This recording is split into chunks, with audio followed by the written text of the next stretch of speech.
मदतीसंदर्भात सरकारने घोषणा करून फक्त 3 दिवस झालेले आहेत। सदर शेतकरी यांना दिल्या गेलेली मदत ही ऑगस्ट महिन्यात झालेल्या नुकसानीची आहे आणि ती जुन्या GR नुसार देण्यात आलेली आहे। नवीन GR नुसार त्यांना फरकाची रक्कम देण्यात येईल। मंत्री साहेबांनी 18,500 रुपये हेक्टरी मदत जाहीर केली, पण प्रत्यक्षात काल जेव्हा खात्यात पैसे जमा झाले तर हेक्टरी 4,500 रुपयाप्रमाणे पैसे जमा होत आहे आणि एकीकडे 18,500 रुपये हेक्टर सांगायचं, खात्यावर 4,500 रुपये टाकायचे।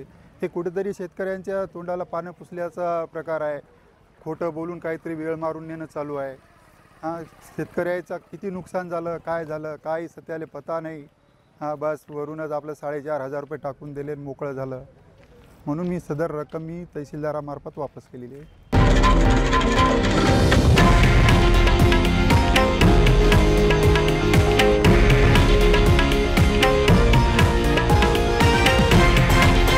हे आहे देशातील नंबर 1 न्यूज नेटवर्क आणि आपण पाहत आहात TV9 मराठी, एकमेव।